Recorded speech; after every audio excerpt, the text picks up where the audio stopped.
So welcome to Friday morning meeting. Really pleased to welcome Karen Smith with us today, and I'll hand straight over to you, Karen. Thank you, Naomi. Really wonderful to be here with you all this morning. And we're going to be talking about Vesta. We're talking about Vesta from a mythological perspective. So we're going to look into the mythology of Vesta and talk a little bit about, very briefly, about Vesta astronomically, you know, the asteroid or the small planet, I think she has actually been assigned now. And then I would like to talk about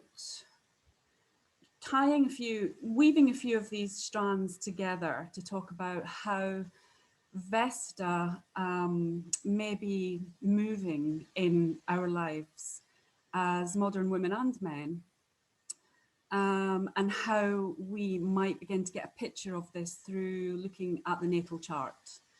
So what we might do at the end as well, if we've got some time, is to look at a natal chart.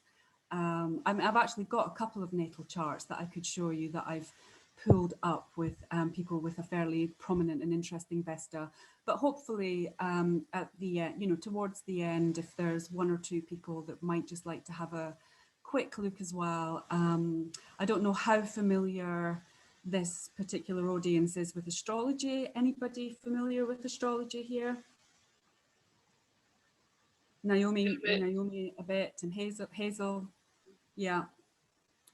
So so just towards the end, I would like to show you how to find, at least how to find Vesta in your own chart, and see what you make of that after what I'm sharing about Vesta today.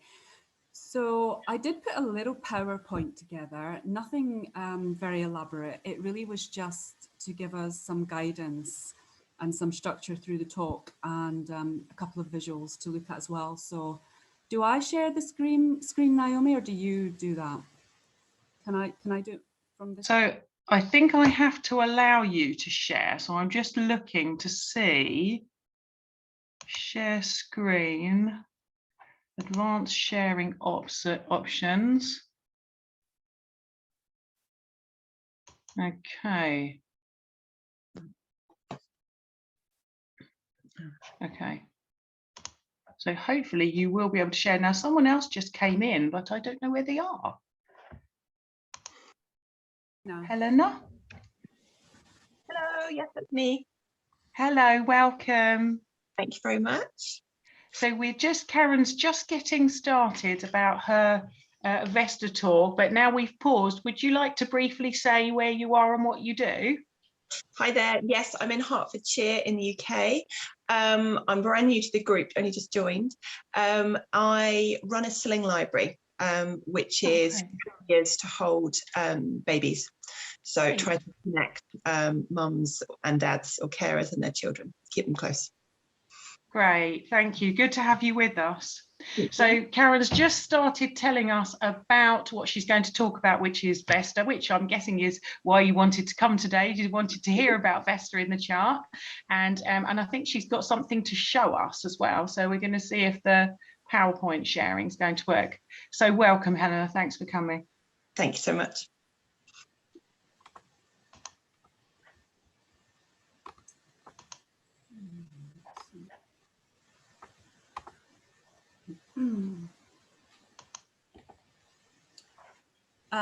This is the glyph for Vesta, and so it's this double V symbol with the little squiggle, which really is the flame. The flame, yeah. It's a flame, yeah. And the double V is symbolic of the earth. So Vesta is connected with the earth, and also in some connections in etymology with the name Vesta, it's to do with vitality, so it's to do with that kind of vital spark and earth, fire of the earth, really, like spark in the material. So I see it very much as like the spiritual spark in the material realm. So that's her symbol. So I just really, I think I'm just going to kind of free flow a little bit with some information around, you know, who Vesta is. That slide should be a bit further down, actually. I'll move that down here into there.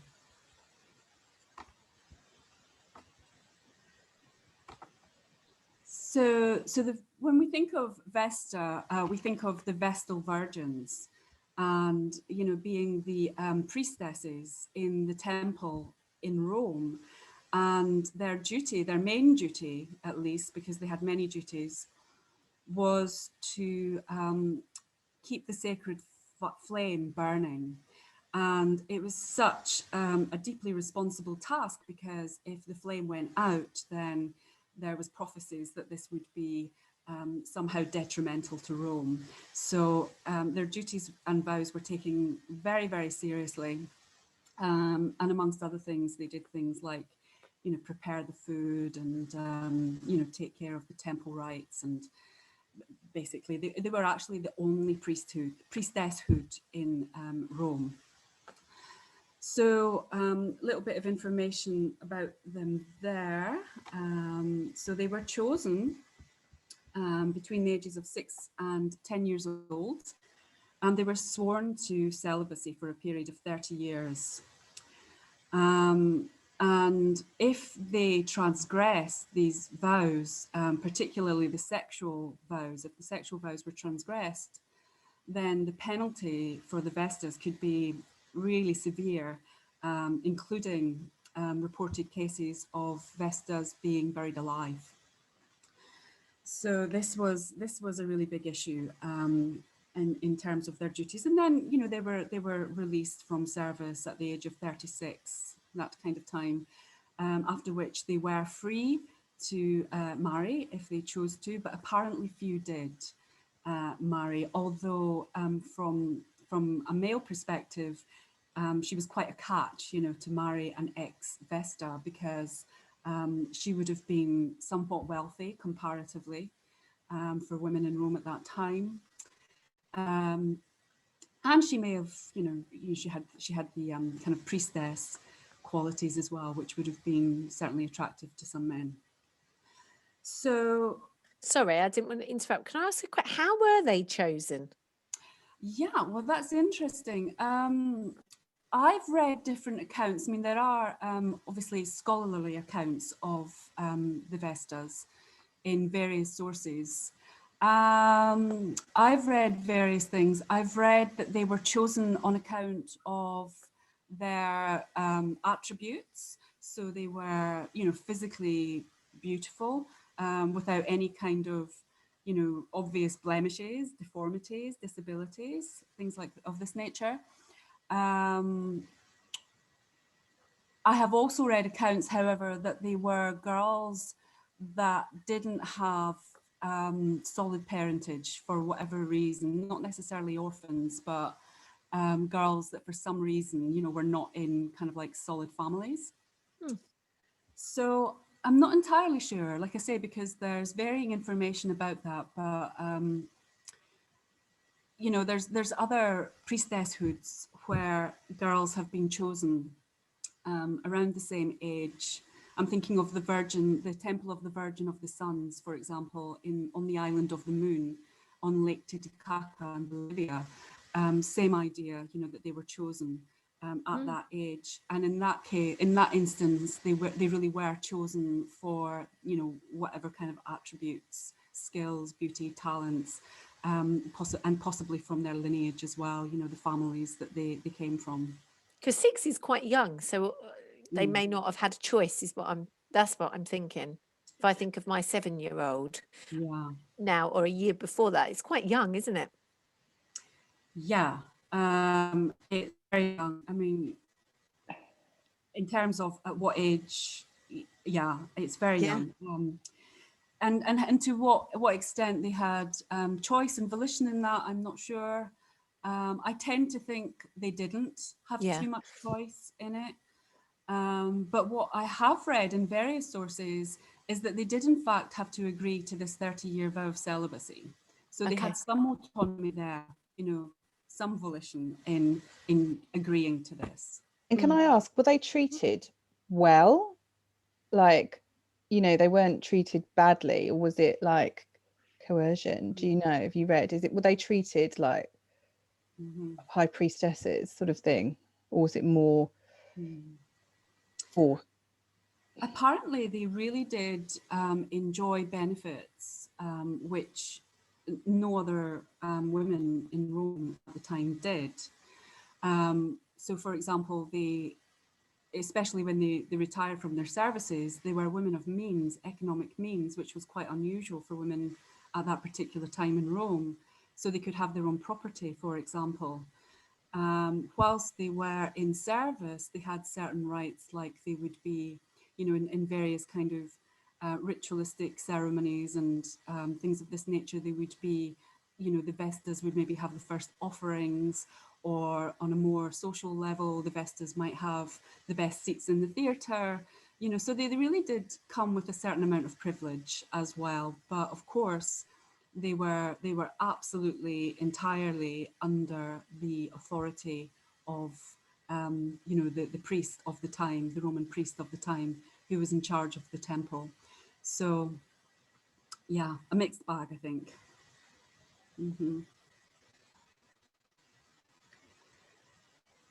So this is them in Rome, the Vestal priestesses. However, there is so someone that I delve into quite deeply is an astrologer and psychologist called Demetra George, and she's written a wonderful book called it's Asteroid Goddesses. I've got it here: The Mythology, Psychology, and Astrology of the Re-emerging Feminine.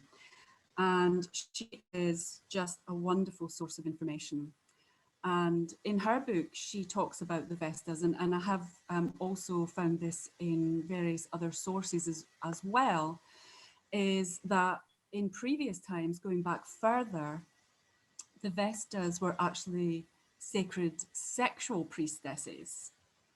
So go figure, you know, there's been like such an inversion there from being the temple priestesses who would actually go out and call in the men into the temple to receive the sacred sexual blessings through them, but you know, for the sacred sexual blessings of the goddess transmitted through them and transmitted through their bodies. So we're talking kind of sacred prostitution here. And so what Demetra says is this is, you know, what their main role was.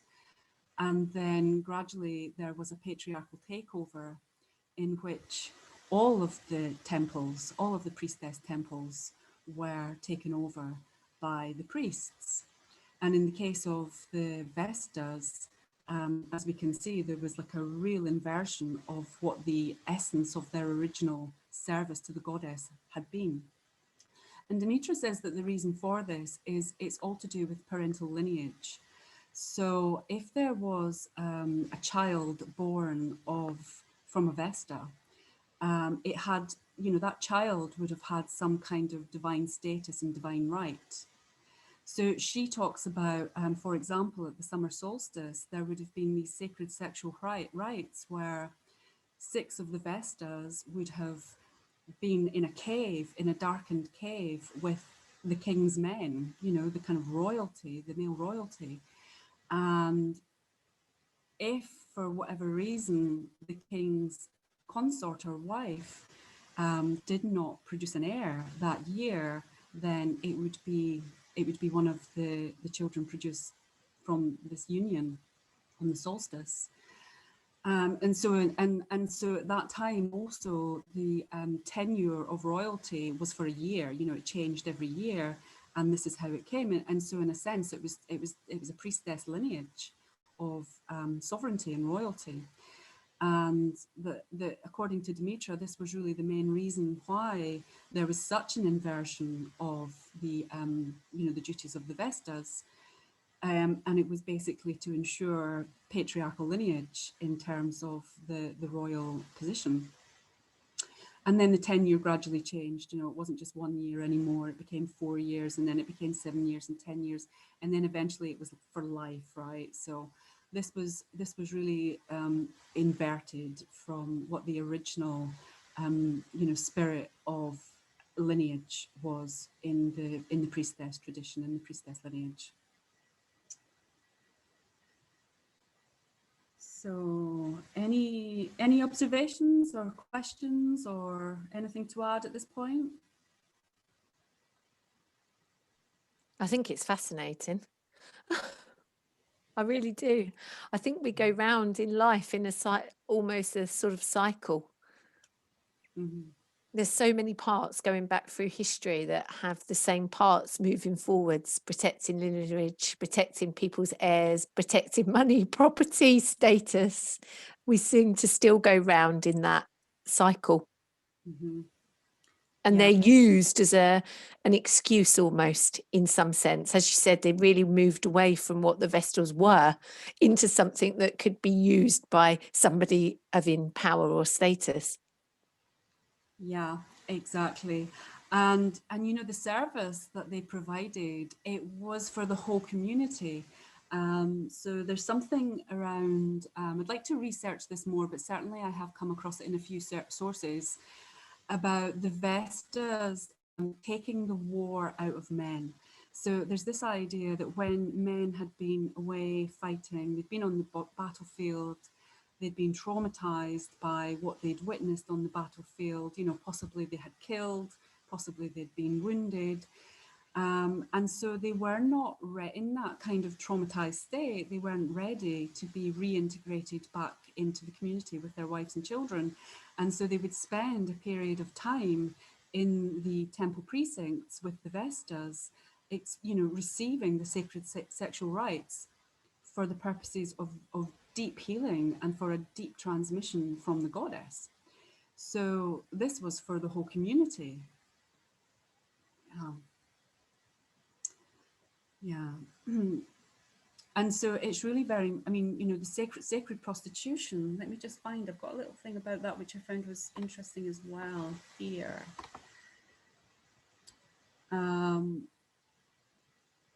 So this is, it's talking about the joining of the, the sacred and the profane, or the infusing of sexuality with spirituality. And this was quite common in the ancient world.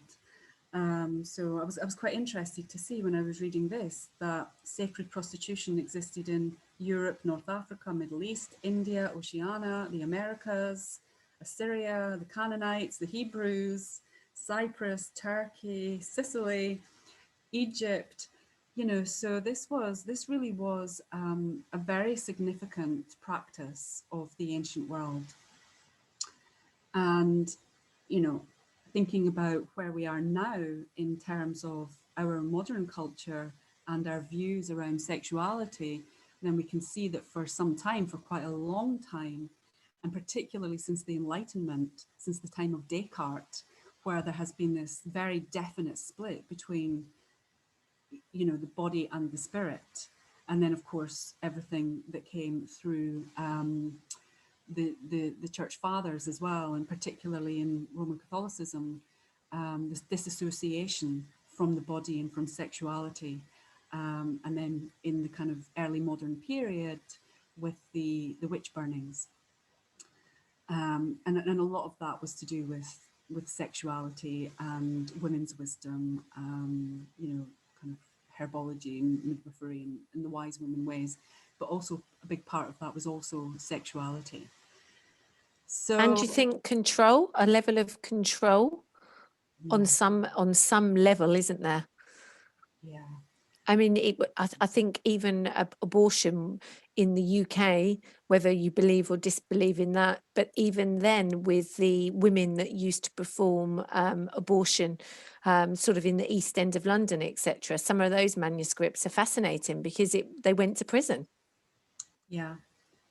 Right, yeah, absolutely. And there's a whole thing about and that's to do with sexuality, isn't it? Because you weren't able to have any sexual activity until you were married, hence the person ended up in that setting. Exactly, right. And so that's getting back to the point of property, ownership, power, control, economics, marriage status, yeah. Yeah, and also the lineage, right? Keeping the patriarchal lineage. Women are only able to have, it's only permissible for women to have sex within matrimony, then it's guaranteed, or at least, that was the idea, to try and control it to the extent that it would be guaranteed. Yeah. That the father, the paternity would be known. Yeah, and also I think as well, really interesting looking at the East End of London, only because I've read quite a lot of that, is that there was a lot of prostitution, and a lot of their lineage, they wouldn't have wanted to be found out, but it certainly wasn't just a particular class that were found within those, if you like, whatever you want to call them. Yeah. Sorry, I'm late. Sorry, so sorry for coming in late. I'm just wondering, is this an hour long or an hour and a half? I'm talking and my mic's off. Yeah, welcome, Michelle. Good to have you with us. We should be going on until 11:30. Okay, just so that I know. Sorry to interrupt, but I just think prostitution is a massive. I mean, it's been around for centuries, hasn't it? Let's face it. It happens all the time these days. People need money. They sell their bodies. It's a fact. There's no denying that. And I think this is really interesting. Thank you so much for letting us listen to your lecture. Thank you. Welcome, Michelle. Yeah, it's interesting actually mentioning London, because I was thinking about, are you aware of this graveyard which is down in Southwark in London? Yes, yeah. Crossbones, I think it's called. Yeah, and there is there was another that they felt that had never been completely excavated down near the sort of harbour, not harbour, that's not what I'm trying to say, it's not a harbour, where they used to do a lot of canal and work, and there was a lot of red light district sort of in the East End, where babies would have been, if you wanted, almost discarded. Yeah, so there's some sort of places that they've excavated, sort of along where the Tate sugar works are, etc., on those areas along the sort of, I can't think of the word, it's not canals either, harbour or canal, I can't think what I'm trying to say, but yeah, they certainly have, because there were, I suppose, nowhere to expose or get rid of if a baby went all the way through, and the poor mother or prostitute or whatever would have been sort of left. And there was a real thing about race as well at those times also, and people that were the diverse culture of how people, I think, saw their sexuality from different places as well. It's fascinating. It is fascinating, yeah. And what's interesting as well, speaking about the sacred prostitution in terms of some of these archetypes, particularly the female archetypes, which we can use in astrology, often they're the asteroids. Another one that comes to mind just as we're speaking, and is really also very interesting to explore the mythology, and also more deeply in a natal chart, is Lilith. Because it's the same story, like Lilith turns up in, she turns up in the story of the Garden of Eden as being Adam's first wife, who refused to be subservient, particularly sexually subservient to Adam. And so she flees from the Garden of Eden, and she goes off into the wild places, and she cavorts with the wild demons. And she's very much demonized, right? So the Lilith archetype is very much demonized, the dark feminine, the exiled and the rejected feminine. But if we look further back into Lilith's story, she appears in Sumeria as a temple priestess to Ishtar. So the same idea, calling the men in from the fields, and being very like a handmaid to the goddess, basically being very pivotal in this role of facilitating a divine contact between the human and divine realms. So they show up, you know, these stories show up quite a lot. And interestingly, wherever they show up, we're going to find that there's been some kind of exile, some kind of demonization, some kind of rejection, or some kind of split. And this is the interesting part about Vesta, I personally feel, is the split that happened. And let me tell you something about these glyphs I have up here. And the reason that I have them there is because, just bringing up the slide here, the ancient origins of astrology. When, you know, so this is going back into, you know, 1700s BC in Babylon and Assyria, and the astrologers then, you know, they were mapping the skies, and they were outlining the zodiacal belt. Now, what's interesting of that in that time is there was no Libra, right? There was no such thing as the what we now understand to be the zodiacal sign of Libra. It went straight from Virgo to Scorpio, and Libra would have been contained within Scorpio, would actually have been the claws, the chelae of Scorpio. And that this was a later kind of implant, if you like, from the Greeks, who were very much a patriarchal culture, who, you know, placed Libra in there.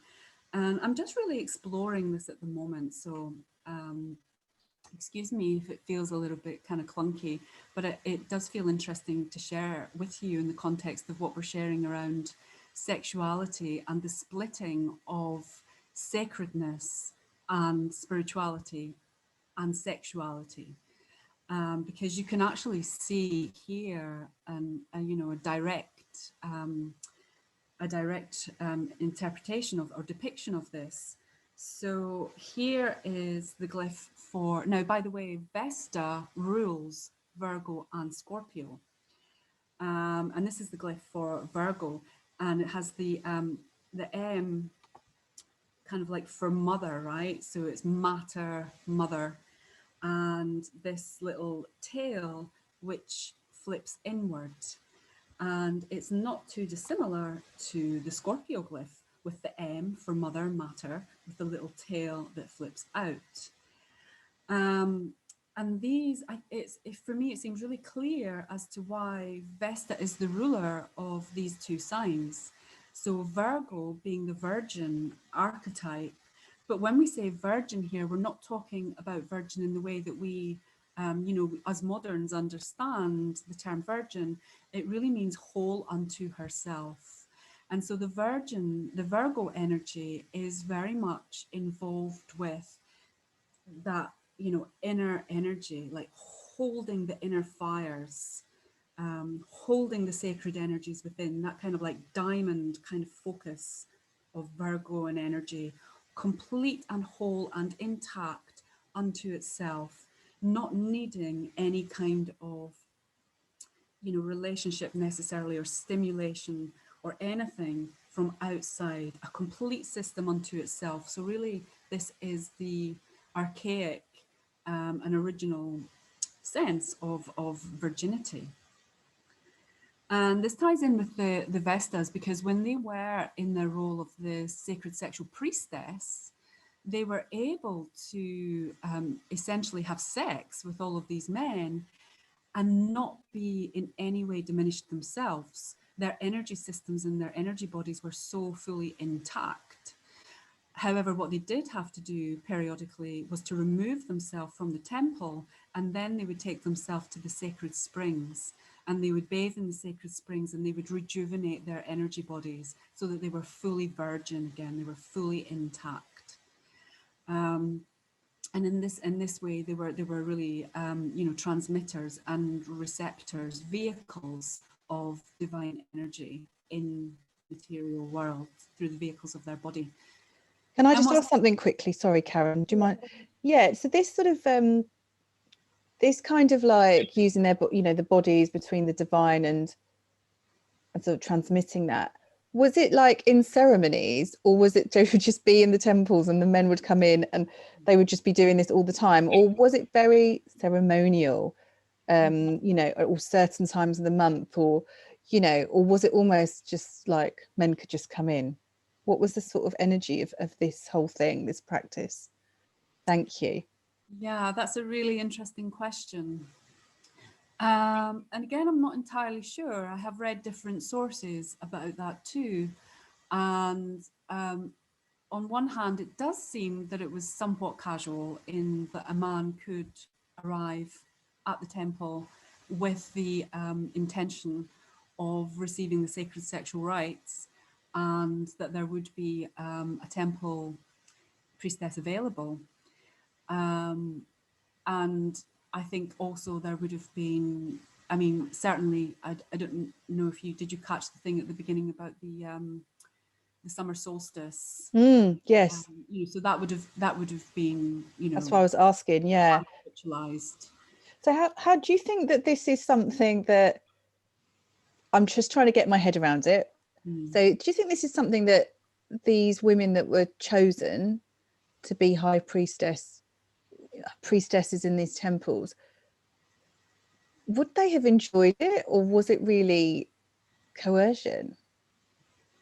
It is a really good question, and actually it's a question that I don't know the answer to, but I think it's a question that really would merit some deeper study, because surely that has got to be a really important factor, right? Yeah, because I'm just thinking, obviously, if you think that you're this divine connection between the goddess, and so there might be some pride in that, perhaps, but then would there, or was it really just like, you know, prostitution on some level? I'm just trying to sort of, I've just been listening to it, and I just wondered where does it fit? What was it in reality? Yeah. And I know you might not have the, but I'm just thinking, yeah, sorry. Yeah, no, it really is, yeah, an interesting question. I mean, what I do feel is that there wasn't any shame around it. Okay. Yeah. So. What, from the women or from the men? From the culture. I mean, there's no shame, but we still don't know if those women that were doing it, how they felt, or do you? Have you read? There was something that struck me, but that was more in Ishtar's temple. I was reading something about the sacred sexual priestesses, and again, I mean, I don't know how accurate the source is, but I did read it several times actually, so it could be, and that was that in, you know, in a particular community or a particular culture, all women at some point had to be in service to the goddess through the sacred sexual rites, and so each woman had to spend a period of time in the temple as a sacred prostitute. And so there was, you know, there was some reference to, there were some women who would be chosen very quickly on account perhaps of their beauty or their allure or their sexuality, and in which case they'd be released from their duties very quickly, and they would go back to their, you know, their homes, their partners, their husbands, families. In this particular account that I read, it said, you know, like, and from that moment on, no one would ever be able to buy her, you know, that she'd served this one duty to the goddess. And from then on, she, you know, well, I mean, depending on what the situation was maritally between husband and wife, but then she certainly had her own sexual autonomy. But that there were women who perhaps, you know, for whatever reason, stayed in the temple for a long time. And that didn't sound like too much fun. You know, in this particular account that I read. So yeah, I think it's a great question, and I think it definitely merits much more exploration as to the reality, as you say. I've got a question as well, if it's okay. I'm sorry to have missed the beginning, and you might have already touched on this, but I'm just wondering who made the rules in the community as a whole, or was it the men? Well, there you go.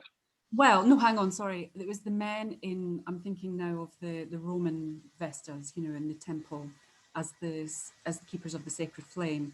In that case, it would definitely have been the priest of Rome who made, you know, all of the rules to do with the temple. Going back further into the times of, you know, Sumeria, Syria, Babylon, sacred sexual priestessing, I'm not sure that it would have been the men. I don't know. That's kind of tying in with the previous question, isn't it? It's like, was there or was there coercion? Because in most historic areas, it's always the man that is in the power. So therefore, what the man says goes. And in every walk of life, we're still pretty prehistoric as far as I'm concerned. But I feel that the manipulation that men still have in society is massive. And although we hold the power, actually, women, so maybe they knew that then and knew that they could get what they wanted through the manipulation of their sexuality. Absolutely, yeah. I mean, this is a large part of my work. You know, I explore this in kind of many different ways around female sexuality, the manipulation, the control of sexuality, women's bodies in terms of, you know, the medical manipulation, biotechnology, menstruation, all of these things. And yeah, I absolutely agree with you. I feel that at the core of what I call biomysticism or biospirituality, you know, our biological bodies and the spiritual infusion or the spiritual interaction in our biological bodies. And I've looked a lot into things like, you know, indigenous cultures and their magical menstrual rites and the power of menopause, the power of birthing. Absolutely, that, you know, all of this is very powerful.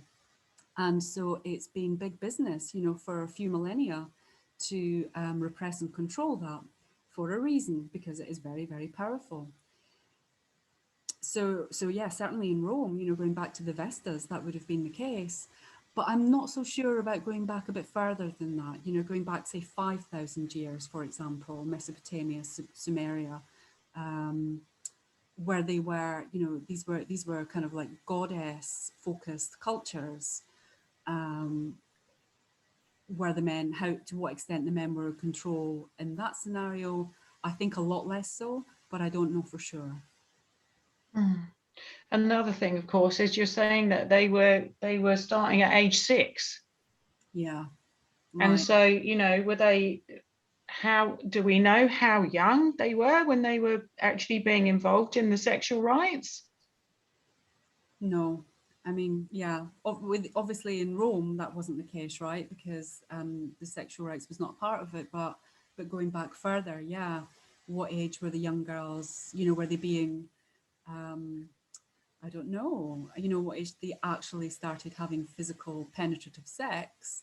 I should imagine there would have been a lot of training involved. What that training actually involved, I don't know. Right. As I say, I feel there's so much research still to be done on this, you know, for anyone who's interested in going deeper with it. I'm sure it's out there too, you know, the available information, but yeah, take a bit. I think it's quite interesting, that question actually, Naomi, that you asked, because I think you know, I think some of these things, like especially paedophilia, if that's the word, is, I think we've just sort of almost, we think it's like a new thing, but well, you know, you kind of think you're hearing about the news and it's suddenly a thing. And I think if that is the case, it proves that it's been going on for such a long time. And I don't know, was it normal then? And then, you know, I've not studied this at all, but it's you know, it's quite scary actually, in a way, isn't it? Yeah, I mean, it definitely would merit some research, in terms of actually what age the girls were sexually. Very thought-provoking. Yeah. Sorry, so Karen, I was mistaken then. So you're saying that actually the Vestas in Rome were not sacred prostitutes. They weren't, right? Okay, so I made a mistake there. So they were the keeping the flame. Exactly. Okay. Yeah. And they were 30 years. They had to sign up to celibacy. Is that right? Yeah. Yeah. Right. Okay. So no activity at all. None. Yeah. Sexual activity. Yeah. No, but you know what's interesting is that they had the temple of Vesta was always circular, and this was to represent the earth. and the sacred flame burned in the circular temple. And they also had other ceremonial artifacts that they kept, which would be brought out for, you know, ritualistic events, certain ceremonies, etc. And one of those things was a huge phallus, right? So this is a kind of like nod to the Vesta's original service, which was the sacred sexual priestess. So even although they were, you know, they had to take vows of chastity for 30 years, there still is this, you know, huge kind of like phallus, which is kind of worshipped, right? Or brought out and involved in ceremonial acts.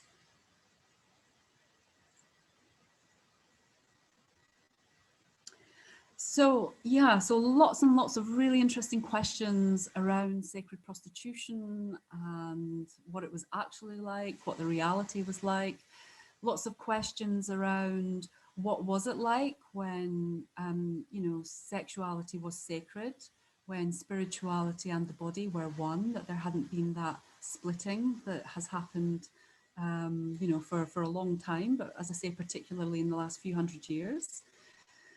You know, lots of questions. And so when we start to look at Vesta in an astrology chart, right, just to say quickly that I was interested in this, you know, Libra being a kind of like later sort of afterthought invention by the Greeks, because Libra is the symbol of, is the sign of marriage, right?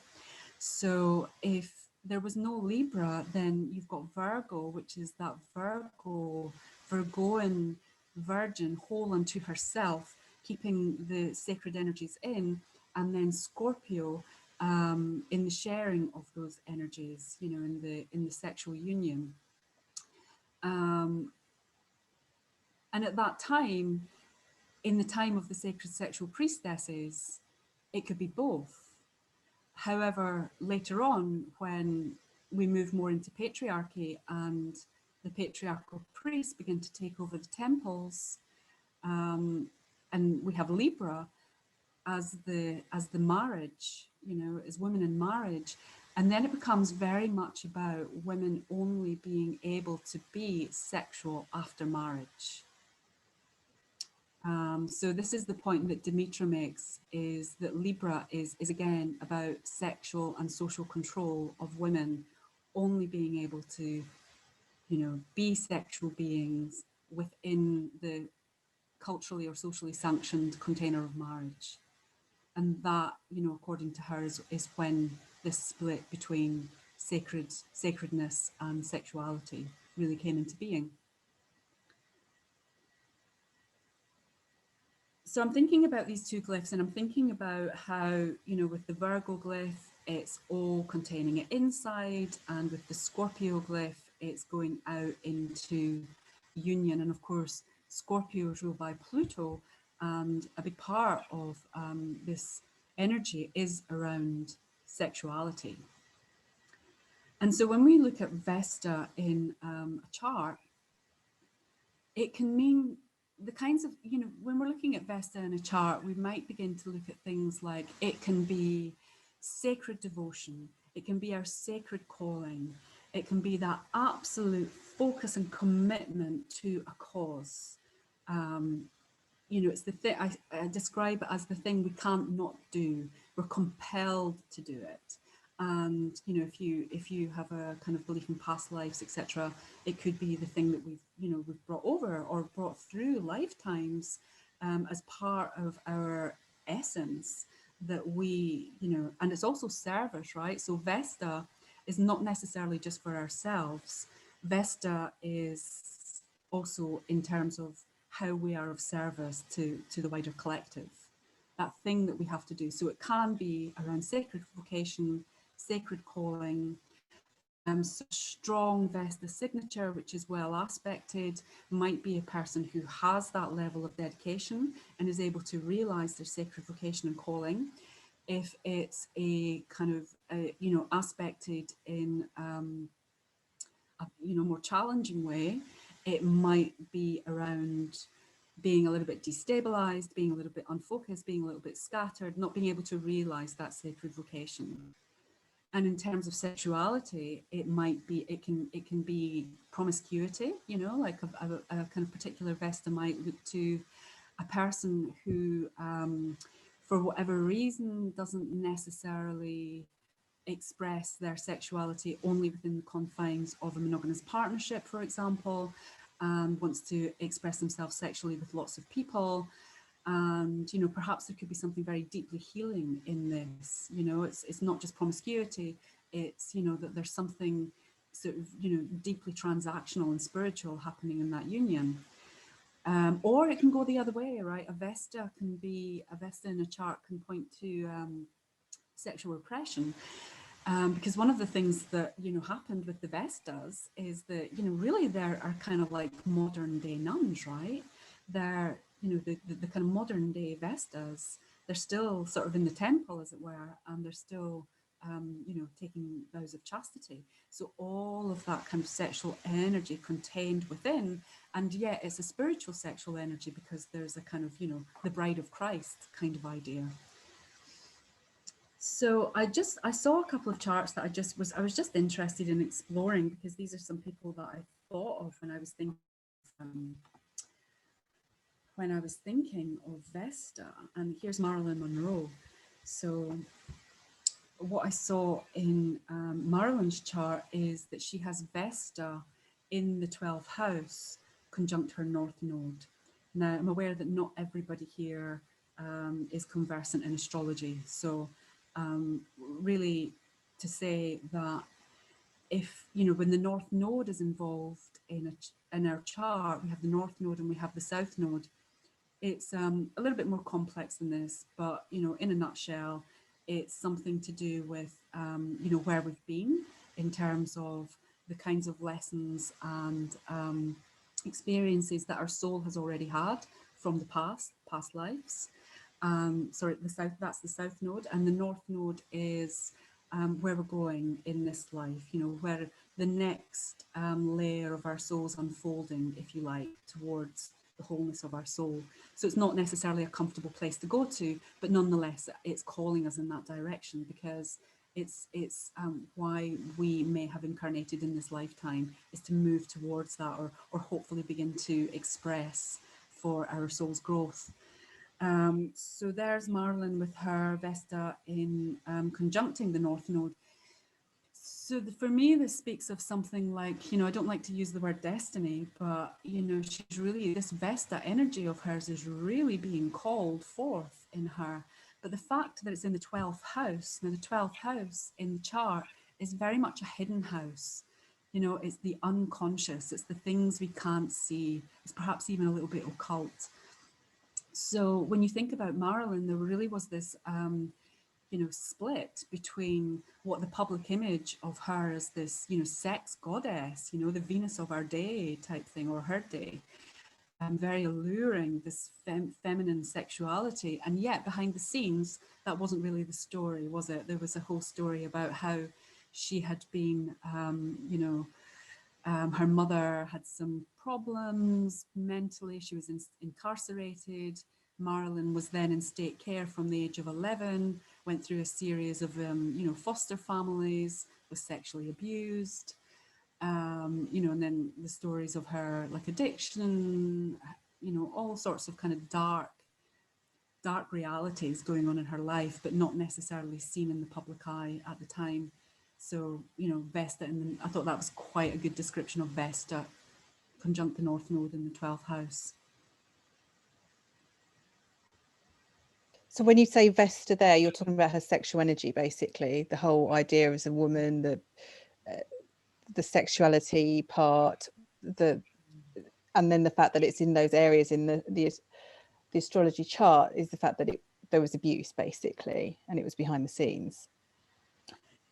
Well, I mean, that's just one interpretation. It's just, you know, kind of like to introduce you to how you might start exploring Vesta. Okay, sorry. No, but yeah, I mean, I think in the case of Marilyn, that certainly, when I looked at her chart and I saw the Vesta North Node in the 12th house, immediately that's what I thought of. I thought of something being very hidden around her sexuality, something very unconscious and manipulated, right? Because I feel with And so this is getting this is again another Vesta theme, right? This is the theme that's come up quite a few times in our conversation, is the manipulation of female sexual energy. Yeah, I mean, some of the things that, yeah, well, I'm sure we all know, but like, yeah, that's it, definitely. That you don't know at first. It's only when you start reading books about her or doing the research you realize what was going on behind the scenes. Definitely. That's interesting.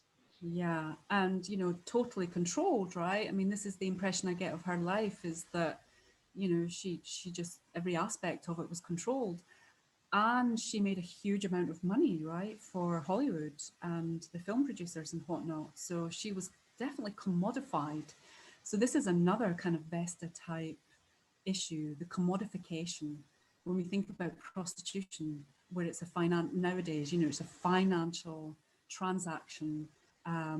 There is no sacredness or no spirituality involved. There might be now, you know, because it does feel like there's a bit of a wave of sacred sexuality and sacred prostitution, you know, people becoming aware of this again, and also in the BDSM movement, and, you know, various kind of like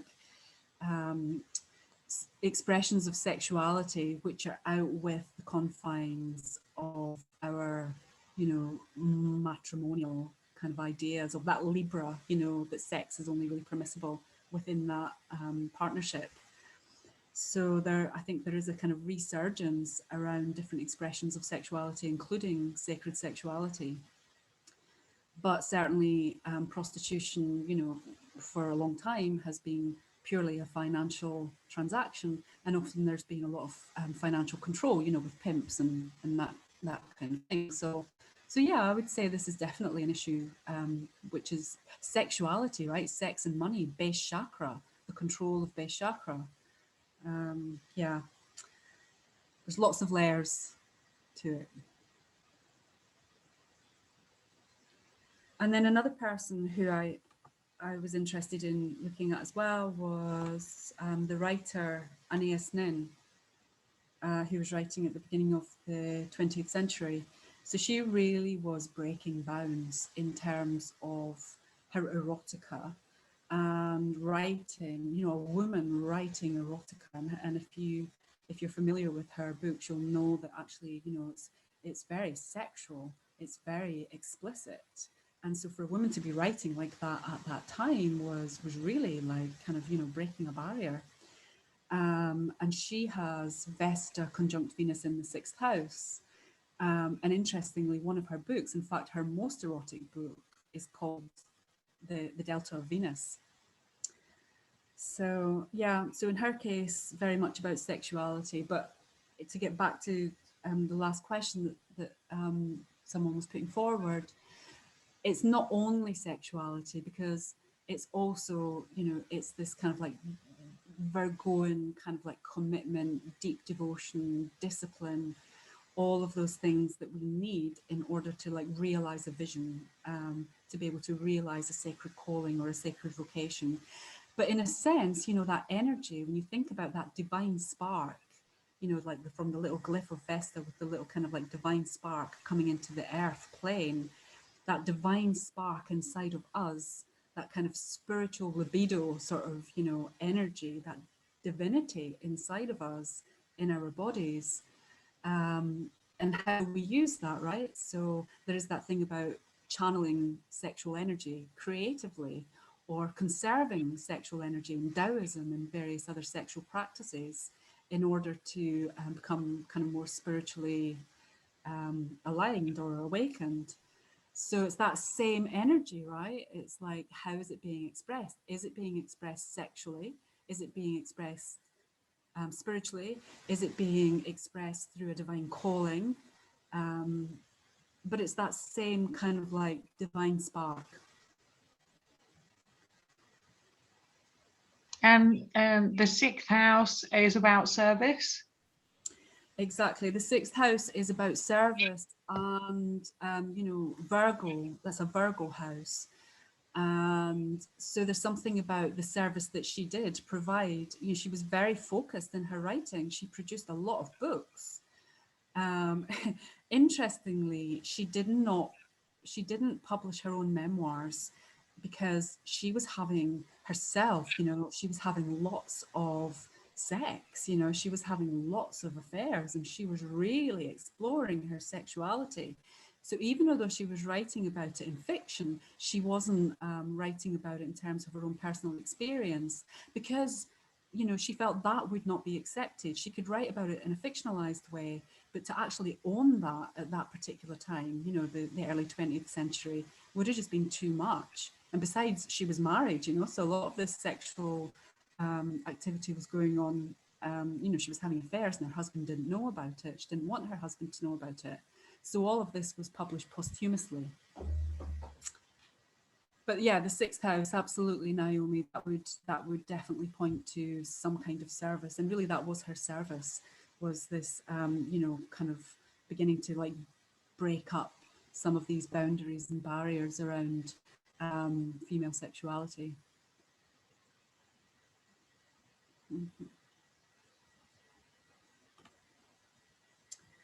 So another expression of Vesta would be, you know, I mean, what's interesting actually is when I was looking at this image of Aeneas Nin, with her, you know, there she is with her, you know, her veil, you know, her kind of headdress, and I think she looks very priestess-like, Vesta-like. And there's Mother Teresa with her spiritual attire on, and she has Vesta Saturn, sun sign Virgo, you know, so Vesta rules Virgo, and she has a Vesta Saturn conjunction. So that highly kind of like disciplined, focused inner experience of Vesta. This is not a Vesta that's being used, you know, it's not a sexual Vesta. It's not being shared with the world in that way. She's sharing it with the world in another way. But this comes from this very disciplined, you know, contact with her spiritual energy and her spirituality, and that intactness that she had, which then enabled her to give that to the world in this, you know, she was inexhaustible, right? The work that she did, she was just being infused by the spiritual energy. And then finally, because we're kind of coming to an end, and maybe we still have time to look at a chart, just to say something about the astronomy of Vesta, right? So we've looked a little bit at the ancient mythology of Vesta. And in terms of what Vesta actually is, it was initially an asteroid, and now it's a minor planet, you know, orbiting somewhere on the asteroid belt between Mars and Jupiter. And it was discovered in 1807. So I always think it's really fascinating to consider when things were actually discovered, because what seems to be the case is that when we actually discover physical objects that are, you know, out there in the heavens, in the celestial realms, and then how they get named, you know, that whole thing, why was it named Vesta? All really fascinating, how the archetype begins to come alive. Sorry, don't want that there. How the archetype begins to come alive. And so 1807, I was doing a wee bit of research into that, and what I was finding was that 1807 was around the time of the abolition of slavery movement, and that women were really beginning to kind of rally together, because this is the other thing about Vesta, right, is groups of women. I mean, it can be just for ourselves, our own spiritual energy, but it can also be the way we work with other women, you know, so women's groups, you know, women's movements. And certainly the women's movement, you know, it's all tied in with the kind of suffragette movement, was very active at that time in, you know, they didn't necessarily have political rights, but they certainly had an influence in the abolition of slavery. And then I was looking at Mary Wollstonecraft, who was born a wee bit before that, and she wrote The Vindication of the Rights of Women. And I was looking at Vesta in her chart, and she also has a very strong Vesta in the 11th house, which would be the house of the collective, you know, so groups and societies and movements, humanitarian movements. So she, you know, I saw that she had a very kind of well-placed Vesta as well. So yeah, just to say that when things are discovered, as Vesta was in 1807, then there will be some kind of mirroring that is actually happening in the collective psyche, and that we'll be beginning to see manifesting in the world in terms of consciousness or movements or whatnot.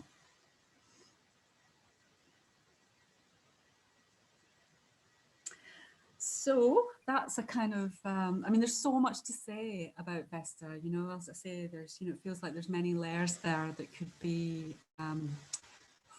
looked at, peeled back, but hopefully that's given you an idea of, you know, how to begin maybe relating with Vesta. And then I'd like to quickly show you, and I know that some of you might also already be familiar with this, so if you are, excuse me, but for those who are not, I thought I would just quickly show you how to find Vesta in your chart. So I don't know if you are familiar with astro.com, but it's a free piece of software. It's www.astro.com, and you can sign up. But you can also, you know, have a free account as well. So you don't, and even when you sign up, I think it's like £9 a year or something like that. It's not expensive, but it's amazing. You know, it's a really good piece of software. I find you don't need any kind of more software to do a really in-depth astrology chart. So would someone be up for quickly giving me their birth details? I will. Me too. I'd love to. Yeah, we Me, Dimfna. Everybody wants me it. too. Yeah. Well, let's see how we go with time. So So who was first? Me. I've got no shame. She's showing her Vestra there. She's like, it's me. I'll agree to going second as long as I can definitely go. No, I don't mind. You go first. I feel we need you to go first. Well, I've already Googled astro.com and I don't know where to start. So there you go. Okay. So who is this then? Because I can't see you all. Sorry, I can only see a few of you there. Dimfna. Who was that was speaking? Dimfna. It's Dimna. Dimna. All right, Dimna. So we'll put... No, Dimfna. Sorry, that's Dimfna. my fault. Excuse Sorry. me. No, it's my fault. So, I mean, I guess everybody could be doing this as we're doing this with Yeah, Dimna. you could share your screen, actually. You could actually perhaps go onto the actual website like I've done, or and you could just do one of ours and then show us how to do it, and I can do mine in the background. So I think I'm sharing my screen. Can you not see it there, or no? Your slides are still up. Oh, right. Okay, let me just close that. So you have to close that down. Then when you share screen again, I'm sorry, pick the website. Right. I see what you mean. Okay, new share. Here we are. Yeah, you don't have to do mine because I can do it in the background if you do someone else's. I've already got the website up. Not that you're keen. Not that you're keen. Yeah, I know. Maybe I need to. Maybe I need to give keep this my private. details. Right. My birthday is 22nd of the 8th, 69. If you need something. 22nd of August. 69. Lucky for some. And your first name? Michelle. Michelle. And so where did you go when you did that, Karen? Which Right. I've gone into astro.com. Then what was the, and it's got it's coming up with horoscope. Right. Okay. Let me just take you a stage back then. And in fact, let me just start from the very top. So, astro.com. Yeah. And I've already logged in though, so okay. So let me see. I think there's a I think there's an option for, look down there, create a horoscope immediately. Brilliant. Guest user. Can you see that? Down here. No, but you know what? I'm just going to copy. I'm just going to watch what you do and I'll find it. Create a horoscope immediately. Fine. Yeah, and then below that there's create a free registered user profile, which I recommend. You know, it's a good thing to do, and that one doesn't cost anything. Okay. And Karen, can I ask, I'm looking at it on my phone and I have got an account with them. So I've gone into my thing, and where I normally go add new astro data on a blue click, is that where I would go? Will it come on the normal page where you normally add things? Right, yeah. So to come onto this page, I would go onto free horoscopes and go onto natal chart. And then up here, it says add a new person. Yeah. Yeah. So we're going to add in Michelle. Yeah, the surname's Gilbert. Okay. And this isn't a daily horoscope, is it? Because that's what I've just seen. This isn't. No, there's lots and lots of things on astro.com. So you can find like daily horoscope and all sorts of things. But this is how you actually draw up a chart. You would go to add a new person and then put their details in the birth data entry section here. Okay. 22nd of the 8th. 22nd of the 8th. 1969. And do you know the time? Yeah, 11:30 at night. Okay. Is it important to know the time?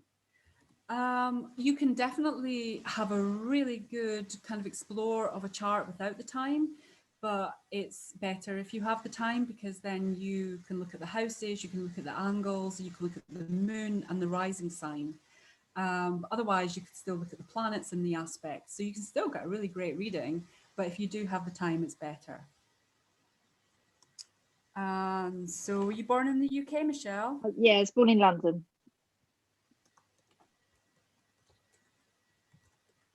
Oh, I've done mine. So what it will bring up is just this, you know, quite basic chart that just has the traditional planets here. And that's, I mean, that in itself, right, is huge. There's so much to work with, so many layers there. But I like to work with the asteroids. And so if you do want to put in additional data, if you go again up to free horoscope, and then you go to extended chart, click on extended chart, and now you're able to add in a whole bunch of things. And Vesta is actually one of the ones that just naturally comes up on this left-hand drop-down box. Lilith, Chiron, Vesta, the main asteroids come up there.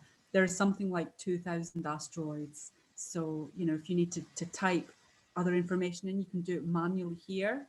You can find out what the asteroid number is here.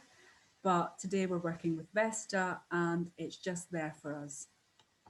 So we're going to click on Vesta. Now, something else that I do as well, just because I like to work with the nodes of the moon, is I just go up to this calculation options and I just select mean node, descending node, and I like to just see what all the lines, all the aspects are as well. So I usually click to all objects. Click on the chart. And here we go. So this is Michelle's chart now with Vesta in there. Ha! Very interesting, Michelle. You have a Venus Vesta conjunction, almost exact.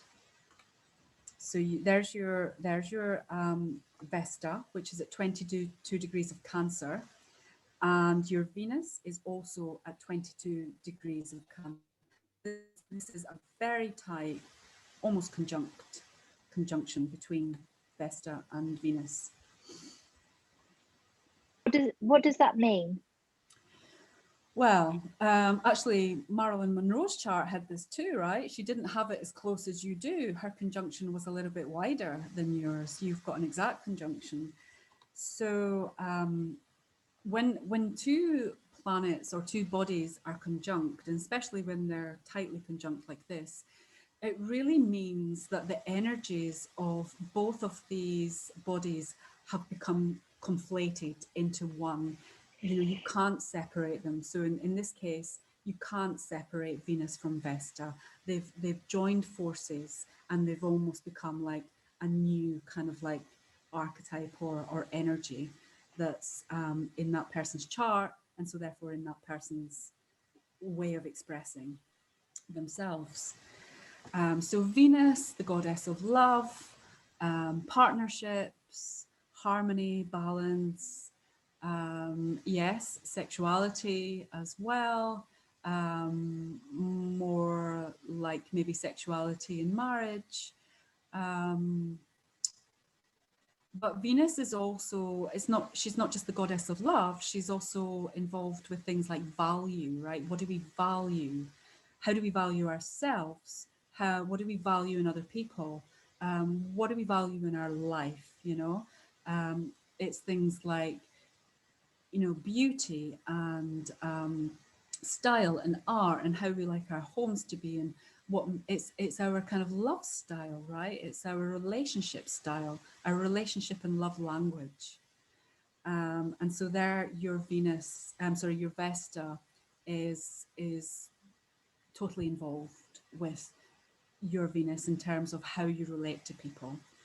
But it could also mean having Vesta Venus like that could be, it could definitely be something around sexuality with Venus and how you express sexuality.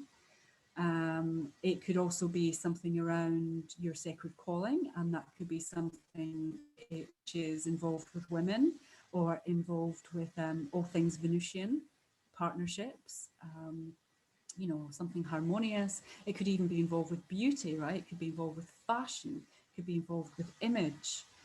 You know, we'd have to kind of like do a yeah, it's really interesting. I mean, I that's what I do. I empower women in what I teach.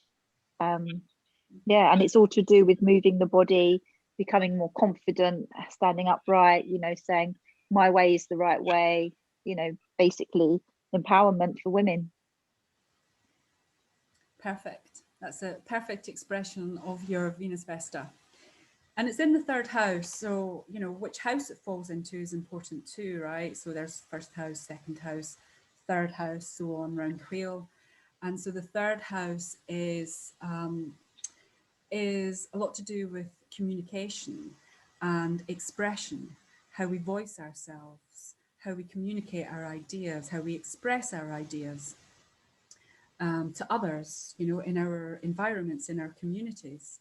And so if you're working with empowering women, then in the third house, I'm wondering if that is also something to do with helping women to connect with their self-expression and be able to confidently assert themselves and, you know, say what they mean, speak their truths. Yes, yeah. I mean, one of my life ambitions, what I've been in Saudi Arabia training the princesses, and I've also been in Qatar with Sheikh's wives, and I want to go back there to take Groove to the area to do it in bulk, basically, to reach out to people that just know no difference. Amazing. That's just wonderful. Yeah. To be fair, this looks like I just don't know what that means. It's lots of colours and lines and things, and I'd really like to have some sort of a reading if that was at all possible. Mm-hmm. Sure, absolutely. Yeah, I mean, so what I'm doing is I'm quite involved with Vesta myself at the moment, because I just had a transit of Jupiter over my Vesta, and it seems to have just really kind of like awakened all things Vesta. So that's what I'm really involved with at the moment. And so what I'm offering until the end of July is, you know, astrology readings specifically around Vesta at 20% discount. So that's an offering of the moment. And also on the 5th of July, I'm going to be doing a workshop. I don't have the exact time yet of the workshop, but it's going to be around kind of like 3 hours, that kind of time, for people to delve more deeply into their charts and they will know, you know, they'll have their charts beforehand. They'll already know where their Vesta is, so we can just go right into that. That'll be on the 5th of July. Great. So how do we get in touch with you? Sorry. That's okay. So I can, well, let's see. So I have a website. My website is www.gnosticwoman.com. So Gnostic, G-N-O-S. Hold on, I'm just trying to write this in Put my it notes. in the chat. Oh yeah, that would be great. Yeah, okay. I'll put it in the chat. So yeah, so there's that. That's my blogs, you know, all about this kind of stuff, about asteroids, feminine consciousness, feminine sexuality. You know, I'm very kind of involved in, you know, the medical industry and the female body at the moment. That's something that's coming. This feels like a very kind of like Vesta kind of like type issue that's coming through for me right now. It's a little bit political. So all of that is on my blog. And I'll put the link to that there now. I've put it in there, Karen. So thank you, Naomi. Yeah, you're welcome. So I'm also inviting everybody to put their details in as well, in case you want to connect with each other. And we do encourage people to connect with people they've met here. But yes, I have put astro.com in. I've now put my details in, and I've put Gnostic Woman in. Thank you. Thank you very much. Wonderful. Just wanted to move that out of the way. Yeah, and we're at time, Naomi, are we? We are. If anybody, I mean, if you're happy to stay for a little bit longer and anyone else is happy to stay for a bit longer, I am too. But also, if you need to go, then I quite understand. It's been absolutely wonderful and a lot for us to think about and work with, I think. Yes, Yeah. thank you so much. That was a brilliant session. Yeah, thank you. Whilst everyone's here, actually, do you mind if I just mention something, Naomi? Go on. Yeah, no, I thought that talk was really interesting, Karen. I'm going to be hosting a radio show. Oh. I'm not Wow. gonna, yes, locally in Kent. It's one of the, but it's got really, and it's going to be about all things holistic. It's got quite a large average listener base, about 100k, I think. The first instance, I was going to say to Karen, I'd love to interview you on there with the way what you were talking, if you're interested. I know you're up in Scotland now, but you know, you could still sort of like mention your readings. You can still do that virtually, but I think what you were saying was absolutely fascinated. And if anyone else is interested too, just drop me an email. It's going to be like holistic. I think it'd suit probably, if anyone's interested, some of the things that you were talking about, all of you sounded, it'd be right. It's going to be all holistic and probably makes more towards female. The female. Okay, great. Yeah, so if anyone is interested, I'm starting it. I've got to start the pre-recordings. There'll be a live as well once a month. So if anyone fancies coming to that, or the others will be pre-recorded as well. And I'm going to be talking about it, be holistic, but kind of more towards the female, I think, and women. And female children too. Yes. Yeah. And it's about having an interesting conversation. So as well, so it doesn't necessarily mean, you know, it's about getting stories and making it personal experiences as well as what you do. But like, you know, so I'd love to have you on there, Karen. I mean, and I'm sure everyone else, but it's just obviously Karen's done her talk, and I just think that'd be absolutely fascinating. I'd love to. Yeah. Perfect. So I've put my email in there. If you've got an email, I can drop you. Maybe we can have a quick half-hour chat on Zoom or something. And if anyone else is interested, just drop me a line. Thank you. Lovely. Thank you. Brilliant. Marvelous. Thank you. See you all later, everyone. See you. Bye. Take care. Bye. Bye, Nice Louise. to meet everyone. Bye. Bye. Such a pleasure to meet you all. Thank you. Bye. Thank you. Bye. Take care, Thank you everyone. so much. Thanks very much. Sorry I was late. I'm just trying to Good to see you. And you, lovely. Take care. Karen, if you've got 2 minutes, would you show me quickly how to do my chart? Because I just got totally lost after all that bravado that I knew what I was doing. Would that be okay? Or have you got to dash? No, that's absolutely fine. And then I'll probably get a shock. I'll watch as well. You'll get a shock, and I wish that I'd kept it private. That's the thing. It can be quite exposing, astrology. Yeah, just have a quick look. I'll I don't know much about astrology. Now, can you see this screen? Or do I... Yeah. Yes, now, yes. Okay. Thank you. So did you find astro.com? Yeah, but I'm gonna, I didn't find, when I flicked back to it, I then lost where you were, so it's my fault entirely. All right, but, so let's do it from the beginning. Would you mind, Naomi, just stop recording for a second, just because obviously it's personal to me. Is that all right? I can pause the recording.